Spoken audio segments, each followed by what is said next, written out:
प्रिय छात्र एवं छात्राओं, प्रिय छात्र एवं छात्राओं, आपको सारी शुभकामनाएं समर्पित।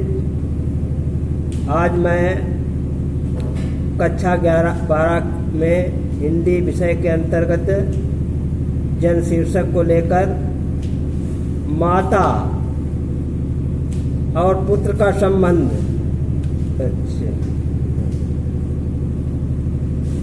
माता अपने सब पुत्रों को समान भाव से चाहती है। यहाँ पर ऐसे ही चलन लगी। प्रिय छात्र एवं छात्राओं, आपको सारी कामनाएं समर्पित हो। मैं कक्षा 12 के अंतर्गत हिंदी विषय को लेकर राष्ट्र के स्वरूप की व्याख्या करते हुए जन्म शीर्षक के अंतर्गत जिन्होंने वासुदेव शरण जी अग्रवाल जी ने जिन्होंने माता अपने सब पुत्रों को समान भाव से देखती है। देखिए, जिस प्रकार से माता अपने सब पुत्रों को, चाहे बुरा पुत्र हो, हमारे हर कबीर दास जी ने कहा है, हर जननी में बालक तेरा, काहे न बख्शों अवगुण मेरा, सुत अपराध करे दिन कहते, तउन उतारे माता है ते। तो माता अपने सब पुत्रों पर बराबर दृष्टि रखती है। उसी प्रकार से हमारी मातृभूमि भी, चाहे भी किसी प्रांत का रहने वाला हो, चाहे पर्वतों में रहने वाला हो, चाहे जंगलों में रहने वाला हो, चाहे गांव में रहने वाला हो, चाहे शहरों में रहने वाला हो, समान भाव से सेती है। धर्मराज ये भूम नहीं की नहीं कृत है दासी, है जन्मना समान परस्पर इसके सभी निवासी, है सबको अधिकार मृतिका पोषक रस पीने का। इसी प्रकार पृथ्वी पर बसने वाले जन बराबर हैं, क्योंकि हमारे लेखक महोदय डॉक्टर वासुदेव शरण अग्रवाल जी मातृभूमि की महत्ता को बतलाते हुए कहते हैं कि पृथ्वी पर चाहे भी किसी भी वर्ग का हो, चाहे गरीब तबके का हो, चाहे उच्च तबके का हो, सभी बराबर हकदार हैं। सभी को इस मतलब मातृभूमि पर जीने का समान अधिकार है। उसमें ऊंच और नीच का कोई भी भेदभाव नहीं होता है, चाहे छोटे तबके का हो और चाहे उच्च तबके का हो। हम समस्त भारतवासियों को सभी के साथ मतलब सहानुभूति का व्यवहार करना चाहिए। जो मातृभूमि के उदय के साथ जुड़ा है वो समान अधिकार का भागी है। यहाँ पर लेखक महोदय कहते हैं, जिसका संबंध जन्मजात से मातृभूमि से रहा, मातृभूमि का मतलब उसने जल अन्न सब कुछ ग्रहण किया, चाहे वो पन प्रदेश में क्यों रहता हो, समान रूप से अधिकारी है। वही बात आती है, हिंद देश के निवासी सभी जन एक हैं, और रंग रूप वेश भाषा चारों अनेक है। पृथ्वी पर निवास करने वाले जनों का विस्तार अनंत है। हमारे लेखक महोदय कहते हैं, हमारे भारत भूमि की मातृभूमि जहाँ पर हमारे भारतीय लोग रहते हैं, उनका विस्तार भी अनंत है। कोई तो नगरों में रहता है, कोई गांव में रहता है, कोई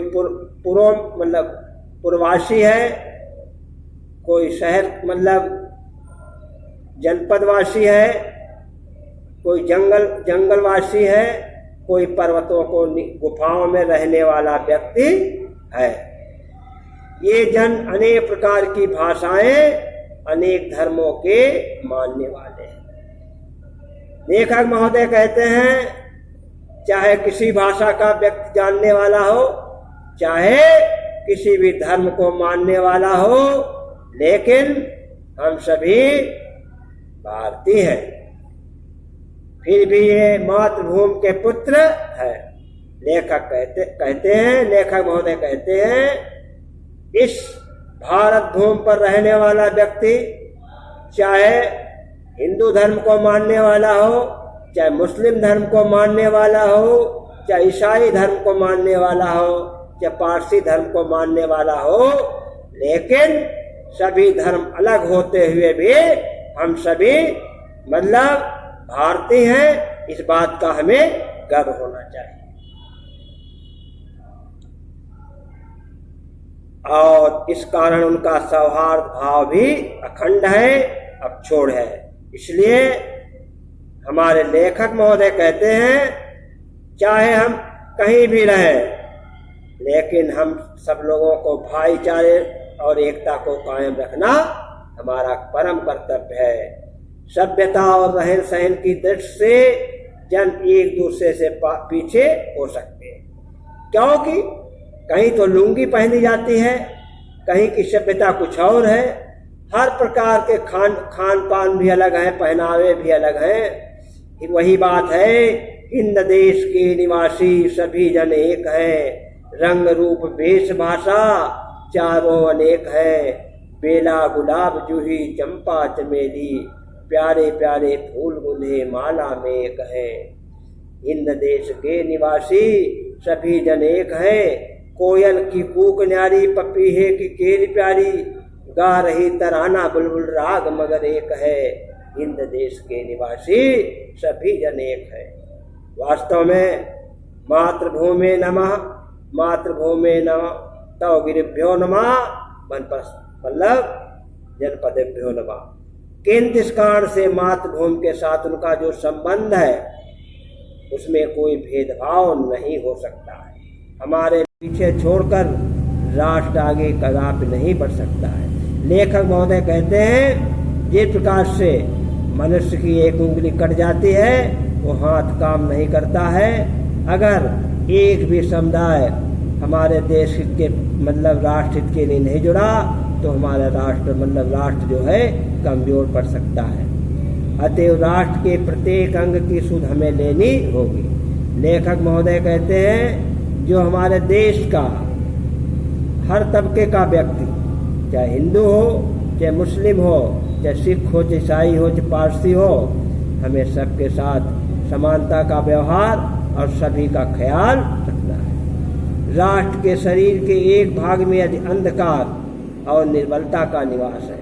हमारे लेखक महोदय कहते हैं, हमारे देश के अंदर अगर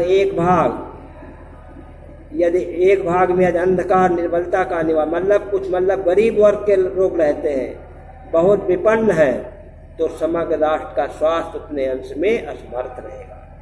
तो अगर अतएव राष्ट्र के प्रत्येक अंग की सुध तो संपूर्ण राष्ट्र का स्वास्थ्य उतने अंश में मतलब असमर्थ है। इसका मतलब है वहाँ पर हम कारगर नहीं है। इस प्रकार समग्र राष्ट्र को जागरण और प्रकृति की एक जैसी उदार भावना से संचालित होना चाहिए।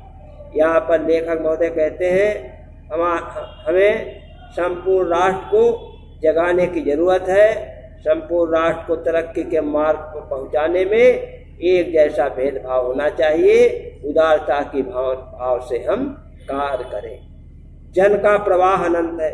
लेखक महोदय कहते हैं, जो जन का प्रवाह है अनंत है, इसकी कोई सीमा नहीं। सहस्त्रों वर्षों से भूमि के साथ राष्ट्रीय जन ने संबंध स्थापित किया है। जब तक सूर्य की किरणें नित्य प्रातःकाल भुवन को अमृत से भर देती हैं, तब तक राष्ट्रीय जन का जीवन भी अमर है। लेखक महोदय सूर्य की किरणों का महत्व बतलाते हुए कहते हैं, सूर्य की किरणें जो हैं, चाहे हमारे देश में गरीबी का क्षेत्र हो, चाहे अमीरी का क्षेत्र हो, समान दृष्टि से अपनी किरणों को भेजता है।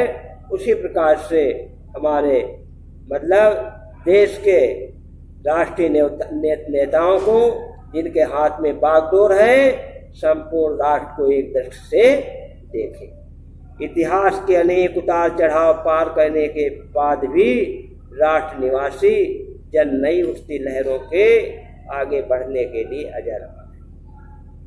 हमारे लेखक महोदय कहते हैं हमारे देश में तमाम इतिहास के कारण बदलाव आए, तमाम विदेशी शासकों ने यहाँ राज किया, हमारे भारत का शोषण किया।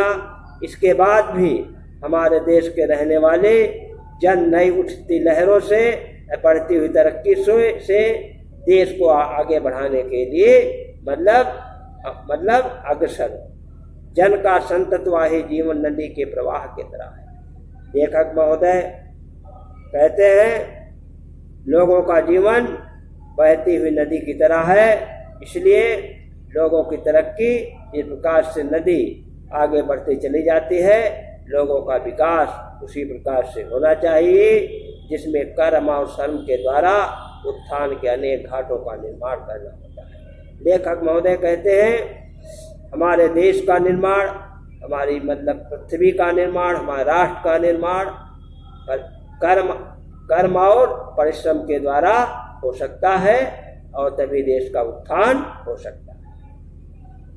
हम यहीं से अपनी बात समाप्त करते हैं और आपका इतना पाठ पढ़ गया। कल हम संस्कृत वाला जो शेष रह गया है उसको बताएंगे और इसको बच्चे पढ़ेंगे और पीछे वाली जीवनी को याद करेंगे।